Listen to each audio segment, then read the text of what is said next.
All right, guys, how you doing? Welcome back to another Hashtag United video. You thought the season was over, but you were wrong because we have got arguably the biggest moment in the season still to come, a second chance, to win $1 million at the soccer tournament, aka TST, very, very soon, kicking off early June. I'm joined by Hashtag United first team men's manager Jay Devereaux, but also TST manager once again. Congratulations for getting the call up. Were you surprised? Yeah. We had a good run last year. We did all right, yeah. Would you say we did better than you thought we'd do last year? If you didn't know, we got to the first knockout round. We won our group and we lost to a team called Como, a Serie B side, managed by Cesc Fabregas. Really game-winning performance for them was by Patrick Catrone. Went to Wolves for 20 million not that long ago. Ex-AC Milan and Italy national team player, only 25 years old. No shaming losing to a team of that quality. No, and it was close, wasn't it? It was a really tight game. So I think, was I surprised at how well we did? I don't suppose you go in expecting to win every game in your group beforehand, so that was true. nice. We didn't really know what to expect, did we? No, we didn't. We could have got battered first game and been no clue. Yeah. And I think there were some really good games as well. I mean, the game against game I played. Yeah, I agree. Yes, that's the one. Good Yeah, shout, and then but no, the game against Conrad and Beasley was a really good game, wasn't it? It was. There's going to be a lot of good games this year. I think more teams will know what to expect. So what this video is about is us talking about that a little bit. We're going to unpack as much of our squad that we're taking to America as we can share with you right now. We're going to tell you some exclusives in there. One particular that we haven't said anywhere else yet that I think some of you hashtag fans are going to absolutely love. I've been working hard behind the scenes to get this one done. And let me tell you, this player's agent is a nightmare to deal with. But we have got the deal done. So we're going to go through that. Some rule updates. They have changed some minor tweaks to the format, but important tweaks nonetheless. But in case you are new to this, TST is a now yearly tournament, $1 million prize, winner takes all. You've got to win the tournament to get anything. If you come second, you get nothing. It's very cruel, very harsh. And it takes place over about a week in North Carolina in the United States. Same destination as we did it last year. So we're going back. We love being part of it. There's some huge names involved.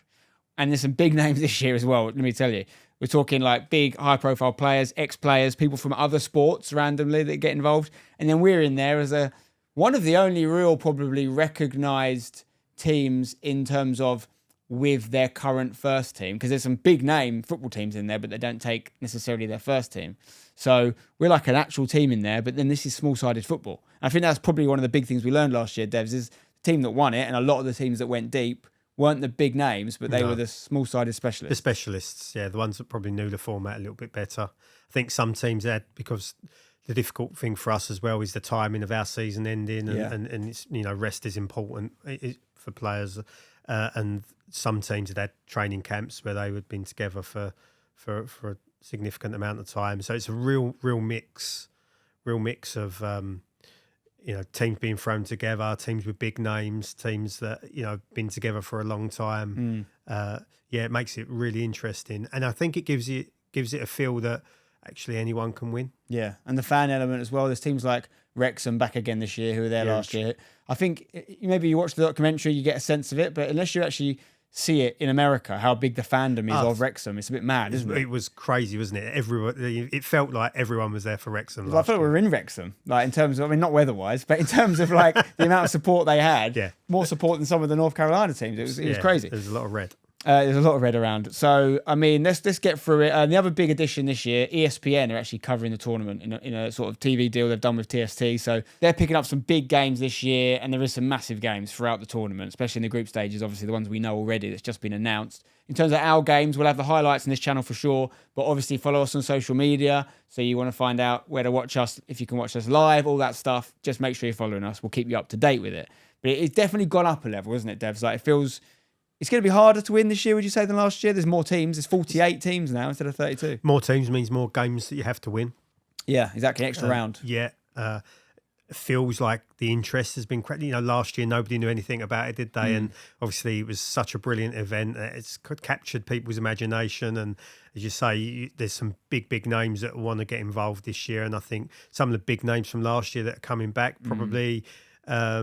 I'd be taking it a little bit more seriously in terms, they realised that they had to be at it. Otherwise, there were a couple of big sides that humbled something on the pitch. So I think it's going to be tough. Yeah, but it's going to be great fun. It was going to be great fun. I mean, everyone that went with us last year seemed to be on the same page that it was one of, if not the best things they've done in football, really. I think the disparity, if you like, of some of the teams is going to be smaller this year. I think last year, one of the big changes this year as well, actually, is there's technically 2 tournaments going on. There's a women's separate tournament, which also has $1 million prize, which crazily only has 8 teams in it. So you've already, straight away, you've got 12.5% chance of winning $1 million before you set foot on a pitch, which is high odds for me. But we're not in that one, unfortunately.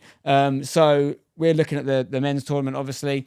And we have changed our approach a little bit, not a lot, but I think we learned a little bit, and we'll go through that as we go through our squad. Before we get straight into that, let's just finish off a little chat about the actual 11-a-side season that's finished. This is the first we've had a chance to sit down, and later in the season, in the off-season, we'll have a chat about next season and who's staying and who's going, all these sorts of things. But summarise the season for me in your words. Okay. I think we, relatively satisfied with the season.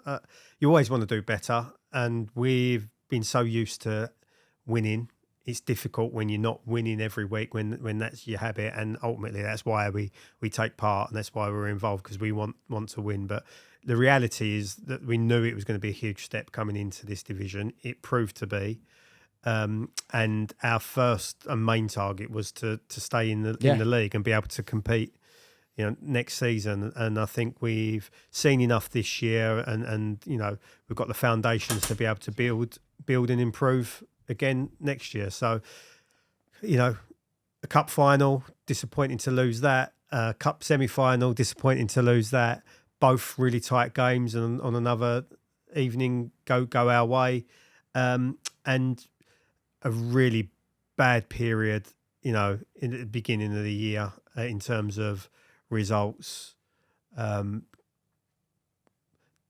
suppose derailed is quite strong, but it pretty much derailed any hopes we had of playoffs. Yeah.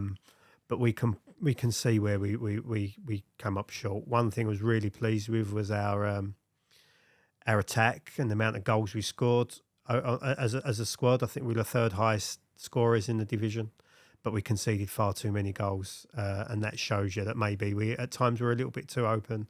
But I think it'd be difficult for anyone to accuse us of not being entertaining. That's for sure. There were a lot of high scoring games, and if we're going to lose games having a go. Yeah. And there were some pretty high scoring ones. We know we've got to get better at that, and if we're going to be successful, we really need to tighten up defensively. Yeah, and for you, I guess the work TST almost, it's a great disruption, but it disrupts your off-season plans a little bit, doesn't it? Because you can't really. I mean, you can plan, you can start signing people, whatnot, but we go away in the early June, we get back a week later, and then you've only got a couple of weeks before pre-season kicks off, haven't you? So lots of conversations will take place. Obviously, with potential signings, players we're looking to stay. There will be some movement, as there always is as well, in terms of people leaving. Some of those decisions will be ours. Some will be the players. That's just the same every season at every club. So, it does become a bit of a distraction, but it's quite a nice distraction. And if we win $1 million, your budget gets at least $5,000 bigger. Well, there you go. You've said it now. Take it to $6,000 total evidence for the season. Right. I thought you meant a week. I meant for the season. No, we're not Hornchurch. Speaking of which, congratulations to Hornchurch. You're leaving that in. I was going to say, Hornchurch obviously won the league. They're up. So they're National League South team now. And then just a couple of days ago, Enfield won the playoffs. Yeah. So Enfield have made it up as well. And we've got a few bit of information on who's coming down and up as well. There's obviously some geographical regions that need to be set. But we expect to have Dartford, Dover in the league next year, both of those sides. Cray Valley coming up as well, Paper Mills. So both Cray teams in the league next year.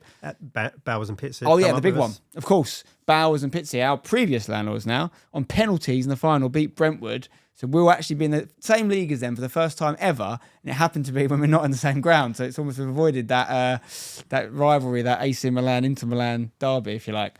But all the same, it'd be nice to go back there. Exactly. It's a nice opportunity. And I'm really, really pleased for the guys at Bowers, especially the manager James has done a brilliant job. Yeah. So I was really pleased. Fantastic. We look forward to playing them next year. So back to TST. So this time last year, as we've mentioned, knocked out in the first knockout round, only a couple games away from a final.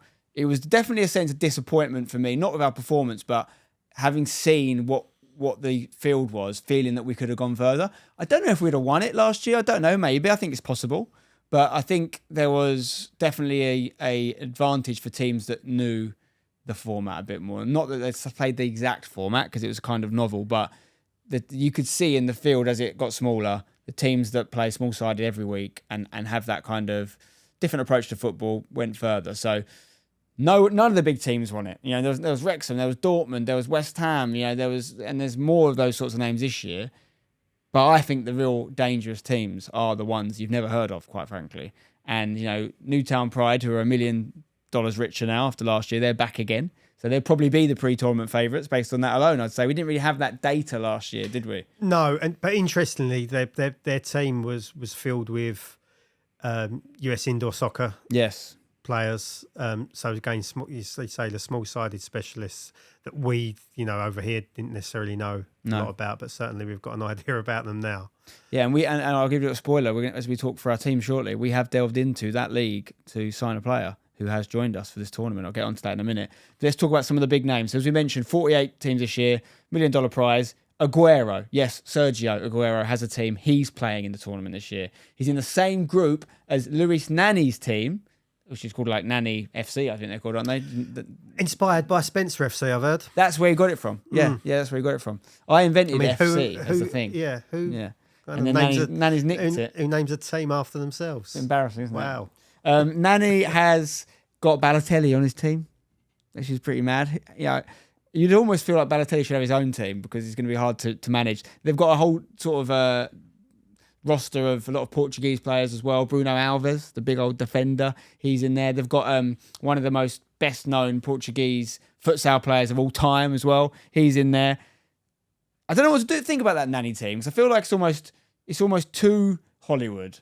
And whether I actually don't think they'll win. I'm just gonna put that out there. Like I know that's some people will be looking at it and think, oh, they're gonna be so good. Like I think you have to have a different mentality for this tournament. I could be wrong. These guys could come fully motivated. I mean, Nani and Balotelli, they're not retired.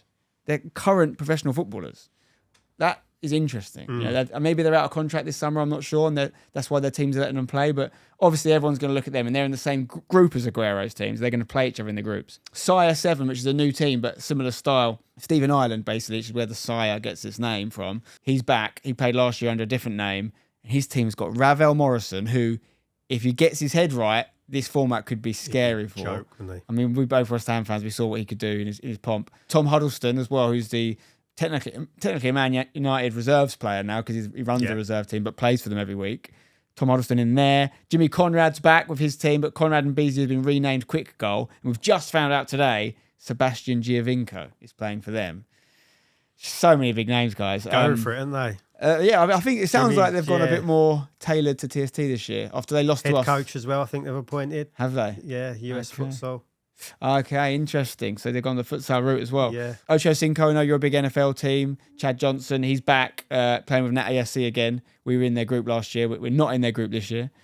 This time, Pat McAfee, who, if you don't know, has one of the biggest YouTube live shows in sports, quite frankly. It's huge, but he's obviously a former NFL player as well. But he's also a former soccer player, is what I'm told. Yes, and I think, is he going to be doing this show live from TST? That makes sense. I think he is. That'd be very cool. That would be very cool. I've got some friends who are like absolutely love that show. And actually, Will Brazier, who used to work with me in here, he's like a massive Pat McAfee fan. He couldn't get over the fact that we're going to be over there with him. Is obsessed. Is he? Yeah, he's just, I've got a load of NFL memorabilia ready for signing to take away with me, apparently. A whole caseload. Interesting to see what they bring to things. Concafa Soccer Club is their name. Yeah, they've got these sort of crossover people from different sports.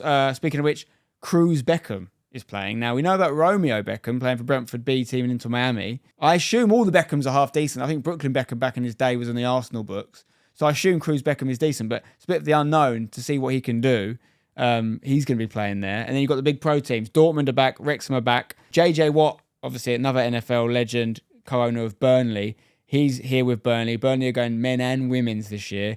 Como are back, our old enemies. Will we replay against them? Villarreal from Spain. Bayern Munich, and Inter Milan. These are big household names. Where do you stand on these names, Debs? Would you rather play them, or would you rather play a small-sided anonymous team? Well, the fan in me, yeah, the football lover, would love to play against any of those big teams. Pretty cool to say hashtag of play like Inter Milan or Dortmund. Yeah, amazing. I mean, we got pretty excited about playing Colchester United, didn't we? Yeah, this season? yeah, true. I think to go up against Bayern Munich or Inter Milan, it would just be crazy. So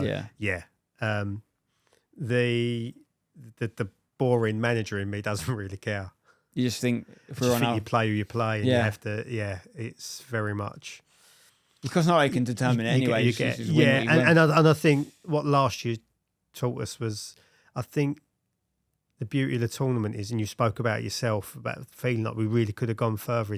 I think that's the beauty of TST, is that you feel like anybody can win because it has to end on a goal. Yeah. And it brings teams out, and you saw teams leading almost sink back and try and protect the lead, but you can't do that in TST. No. And last year, the teams there was some, it looked like they were deliberately going into TST a goal down, knowing that they would be able to break the opposition down and play that way. So I just think it's the beauty of the tournament, is that you kind of feel that any team could win it. Yeah, it's a massive mentality shift to prepare yourself for that format, which is really important element of, whatever happens. If you don't know, after the 40-minute game is finished, if my team is playing Dev's team and my team are 3-1 up, the target score to win the game becomes one more than the team that's winning has. So if I'm 3-1 up, the target score becomes 4. I still have to score again, but you have to score 3. That's where being in the lead does come with an advantage, but it doesn't guarantee you anything. There's always that extra bit, whatever happens. And things the sort of plans go out the window when that happens. And then you get the fact that you lose a player it used to be 5 minutes, but now it's 3 minutes. Every 3 minutes, a player comes off. It can't go down to 1-on-1 this year. It can only go down to 2v2. So that's another change they've made. But either way, it's hectic. Once it gets to 4 or 3 aside, it's mad. It's great viewing. Horrific from the sideline, but great viewing. If it's your team, bloody hell. Yeah. And the goalkeeper's massive part of it. Like a massive part of what they can do with their feet.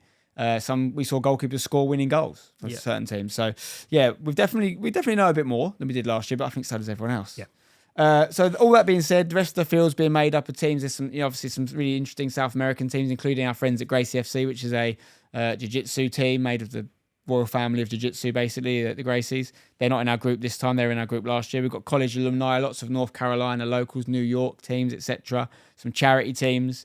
That being said, we do know our draw. We do know who we're playing in those 3 games. And that is all we get, 3 games. Because the field has expanded, third-place teams in 8 of the groups will go through. No guarantee third gets you through. So if you want to guarantee it, we've got to come first or second. But I say it's nice in a way to know that we've got a little bit more chance of progressing, but it's an extra game anyway to get to the final. So it's kind of evened itself out. So in our group, we have one team that played last year alongside us, Raleigh Rebels. Raleigh is part of North Carolina. It's basically where the tournament happens. It's in a place called Cary, but it's right next to Raleigh. They're strong. They got out of their group last time. I think they won their group last time. And we got chatting to some of their boys, I think, when we went to the crypto place, didn't we? What crypto place? Was it Cryo? Oh, crypto. Crypto. I was going to say hydro, and therefore, no, it's not hydro. Crypto. I don't even. Yeah. It'd be good if it was crypto. Yeah. No. We did. Cryo, yeah, remember that. Chatting to some of their lads. Yeah, they seem like a good bunch. Obviously, a decent side. They are maybe won their group last year. I think. They did, and they got some small-sided specialists, and they've won local tournaments. They've played in this sort of thing more than us, that's for sure. And they know each other. That's one of those teams. Yeah. Yeah, and I think. No disrespect to the next 2 teams I'm about to say, who could be amazing. I really don't know much about them. The smart money or the bookies' money will probably be on us and them, purely because we've played it before. It doesn't mean we will go through, but I would imagine people would be expecting us and Raleigh Rebels to be contending for that group. However, there's 2 other teams standing in our way. Manhattan Kickers, obviously based in New York City. They're very much known for developing talent, some of which has gone through to playing in things like Major League Soccer. So they're going to probably come. They're probably going to be young and fit. And then you've got Summer of Soccer is the other team. They're all University of North Carolina alumni. So they've all gone to that, and it's a good soccer university. So they're going to have some guys who not only went to that uni, but also played professional football as well. And that makes a bit of a local derby in there between them and Raleigh. That would be a big game. Local feel about the group. So you imagine there'll be good support for them as well when we're playing against them. That's true. Yeah. And none of them have got to contend with jet lag. No. Which is the thing. We arrive on the Monday. We have one day, basically, to get acclimatised. We have training on the Tuesday, press on the Tuesday, and our games kick off on the Wednesday. So we've got to make sure the lads come correct and are ready to do what they did last year, to be fair. Same circumstances. We had to adapt quick. And found ourselves playing at out 3 a.m. our time, didn't we? That knockout game against Como. At least it was the same for them, being Italians. But it was like 3 a.m. It's insane. Local, with not local time. I think it's like 11 p.m. local time or 10 p.m. But yeah, so that's what we're up against. If we come first or second in our group, we'll play someone from the group that has Sire 7 in it, which is Stephen Ireland's team. So could we have a face-off with Raval Morrison in the first knockout round and the rest of that team? Maybe. It's very hard to plan for that. But I think we've covered everything now apart from our team and who's going. Starting off, there's a couple of guys that couldn't make it, unfortunately, from our first team squad at least. Namely Saka San, our Somalian international, Somali star boy. He is unavailable because of international duty. And if anything changes for any reason, we'll obviously get him out there. But as we record this, we assume he's going to be selected. And, as much as we'd love to have him, you can't ask someone to turn their country down, really, can you? As much as it would help us win $1 million. Cheers for that, Zach. But no, honestly, obviously, we're really proud of him playing international football. So he's not going to be there. A couple of other lads couldn't make it as well. But let's talk about the team. And we're starting off with goalkeeper. And that is where we have gone a bit off-piste. Bit left field, yeah. Bit left field.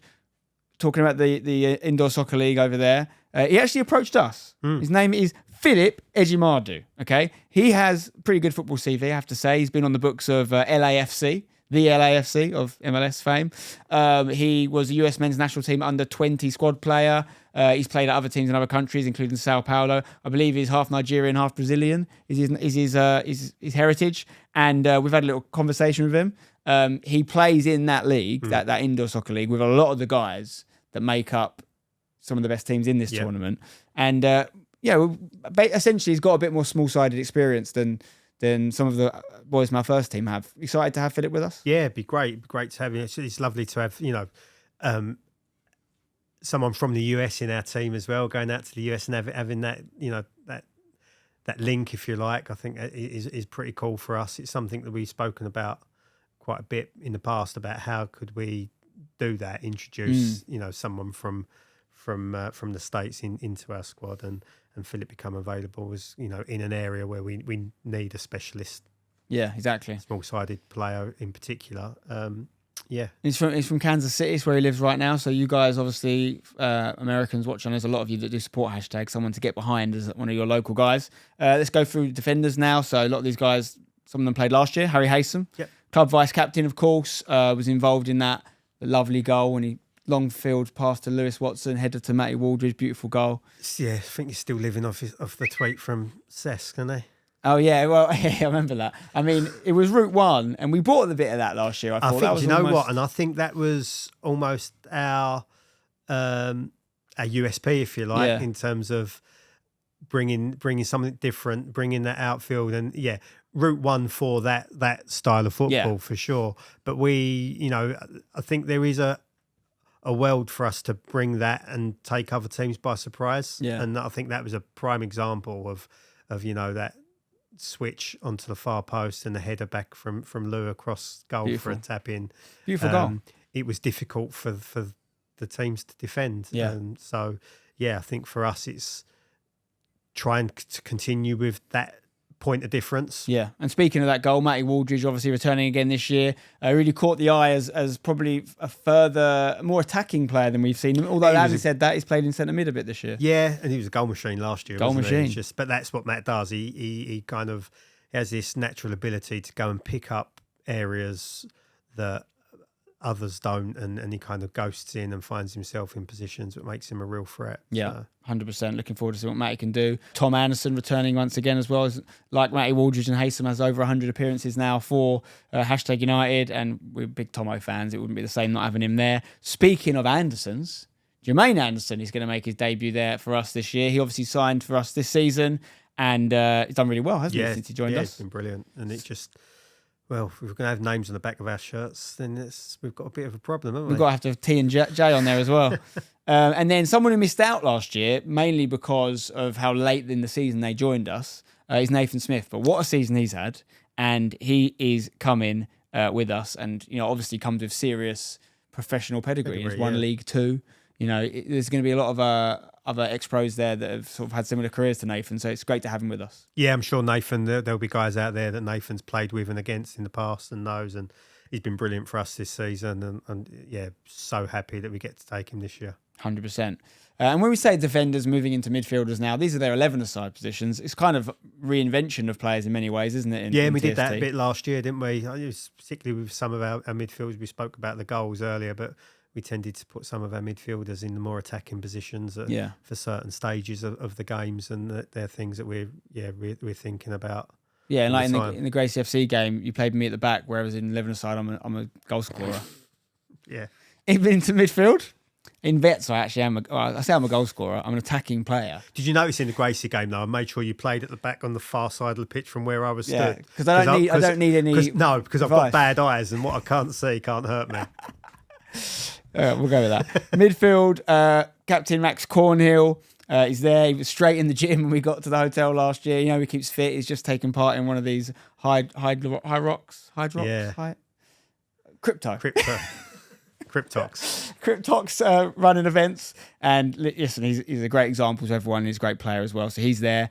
Speaking of new players, who's new to us this year, had a great season, Misha Jamaili, he's coming with us. Yeah, no, Mish deserves to go. He's a goal threat, an 11-a-side. I think he'll be a goal threat in this format as well. Yeah, versatile player, which just always serves you well in this sort of format. Recent England college. Yeah, England. International as well. So. Exactly. He's going to bring his cap with him. PK Humble, that's the name you're waiting to hear. PK Humble is coming. He had a good time out there last year, on and off the pitch. He caused chaos in the media day with some comments, which I can't believe they left in some of their edits, quite frankly. And he crucially scored 4 goals in one game against Conrad and Beasley. So, I mean, it wouldn't be the same without him, would it? No. It might be easier. I'm joking, PK. We love you, mate. It's less stressful. He definitely took the opportunity by the ball by the horns, shall we say. Right, attackers. Pedro Carvalho. Now, he was with us last season, came to TST. Then he obviously took a deal in Luxembourg, came back to us, 11-a-side, and he's coming back with us at TST again. And he was good in TST. Scored some goals. Suited him, didn't it? The format suited him, yeah.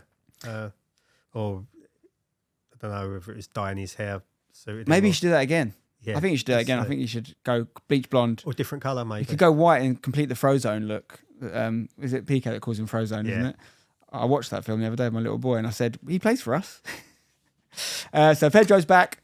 Other players that played last year that are coming back as well. Alex Teniola, obviously top goal scorer last season, second top goal scorer this year. He's back for TST.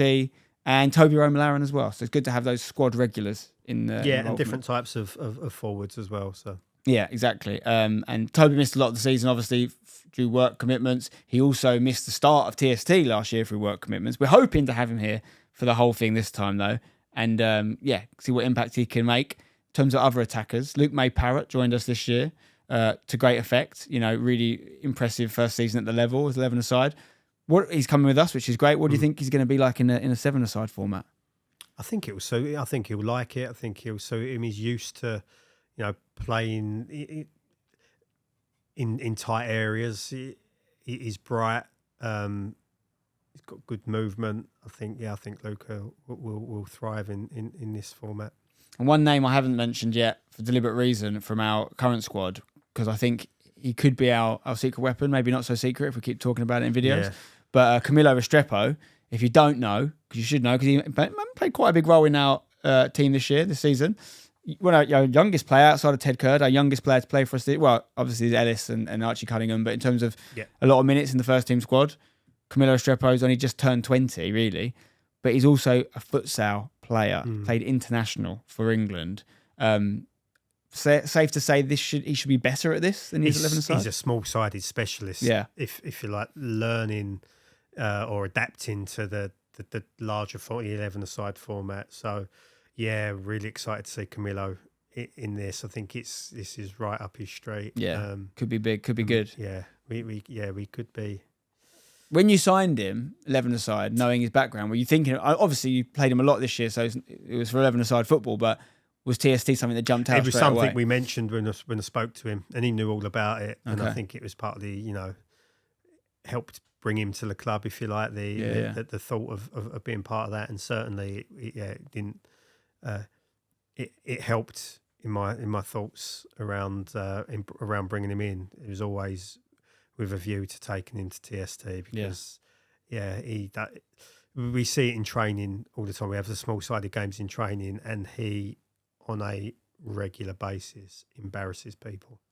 Ideal. He's fun to watch. Okay, well, we look forward to that. I promised you an exclusive, and I'm going to deliver on that exclusive. Before I get to that, there is a couple potential spots in the squad left. We're going to do some sort of trial opportunities. There's going to be some content for it as we prepare for TST. We're going to invite some people to get a little look at them, and we may or may not be taking one or two others. But there is one other person we're definitely taking, Jay. And this is the one I mentioned earlier. I was having to deal with his agent. And if you've watched Hashtag over the years, this is a name that will not be unfamiliar to you. In fact, if you've been watching Hashtag over the years, it's a name that you should have been remembering because we've been telling you to remember it for quite a few years now. This one was we weren't sure if I was going to be able to get this one done, and there's a number of reasons for it. In fact, I did a podcast with the man recently talking about it, but he's become a free agent of late, which has allowed us the opportunity to take him. If you don't know who it is yet, then you don't watch our videos. You don't watch our video. And quite frankly, you can do one. No, I'm joking. We love you. Please stick around. The player is Scott Pollock. Yes, remember the name. Scott Pollock is coming to TST. He will be wearing a hashtag shirt again. And I, quite frankly, can't wait for it. Devs, you've had to put up with us talking about Scott Pollock ever since you joined us for so long. You've never actually had the opportunity to manage him. But you're going to be. No, not manage. But I've been involved with games that he played in, didn't I? Which one? When it was all very, Oh, in those days, of course you did. Yeah, you were around for them. I forget that. I was kind of in the incognito. Sort of in the pre-season era. Yeah, so you've seen what he can do, but that was what he could do as a 17, 18-year-old. Absolutely, yeah. He's obviously since played a lot of football since then, a number of different leagues, but all of them above the leagues we're currently playing at. So, the quality is there. We know that. I've seen a little bit of in small-sided football. We used to the next level league. He used to come and play in that as well, and he's always very decent. He's coming back from an injury, so we're not going to put too much pressure on the lad. I don't want you guys to think he's going to come and score a million amount of goals. The question is, the fact is, he's a very capable player, and our squad's better off with him. And it's just amazing that he gets to put on a hashtag shirt again. Now as a kind of a grown man. Yeah, that's it's a bigger shirt in the middle of his career. It's a bigger shirt. It's a size bigger in the middle of his of his career. And I think it's just it's lovely. It's a lovely story for us, isn't it? It is. And listen, I'm a romantic. I'm hoping it's not the last time he wears a hashtag shirt in general. However, he is going to be making a move, I'm very sure, over the summer to a very good level. And hopefully this can help him do that. But we know what he's capable of. I'm buzzing to have him out there with us. He's a good lad as well. He's always been in and around our journey and our content. So, it's just a great one for the videos. I think the fact that you're going to see Scotty P again, I know I'm buzzing for it. I'm sure you guys are as well. So, well, people have been asking, haven't they, for long enough? Whenever there's get him on loan, and we've essentially got him on loan, haven't we? Yeah, pretty much. I mean, and who knows what the future holds? But I do know that this squad excites me. Like, I think the Camillo edition is really good. I think having Scott with us, having Philip as goalkeeper with us, there is a chance we had a few more here. But generally, we like to take as many first teamers as possible because it does give us a chance to reward people for a great campaign. It gives us a chance to. It's like a bit of a bonding. It's not really pre-season, sort of is for next year, but these things only make your group stronger. So that is, and it's something that we bring to the tournament that's a little bit different, which is we're an actual 11-a-side team that play on a regular basis. And if we took people that, nobody knew, it'd only be representing us in name, really, wouldn't it? Yeah, true. So part of it is seeing the guys we've got as part of our squad. Yeah. How they go and cope with that, and I can't think of a better story than one of our own scoring the goal to win $1 million. Imagine. And the fact that if we as a club that could really benefit from that $1 million, they can see some of that benefit themselves as players that play for us next year. So I love it. It's what we're all about. So that's really it for this video. The prep starts very soon. Training sessions coming. We will bring you content from that, of course. And we'll keep you updated of where and when you can watch our games. But we know we've got at least 3, hopefully a lot more than 3, and hopefully $1 million coming our way. Drop a like on the video if you've enjoyed it. Subscribe for more. Any questions you've got about TST, leave them in this video and we will address them in the subsequent videos that follow. Very much looking forward to it. And yeah, hopefully we win the lot. See you next time. Don't forget to hashtag it.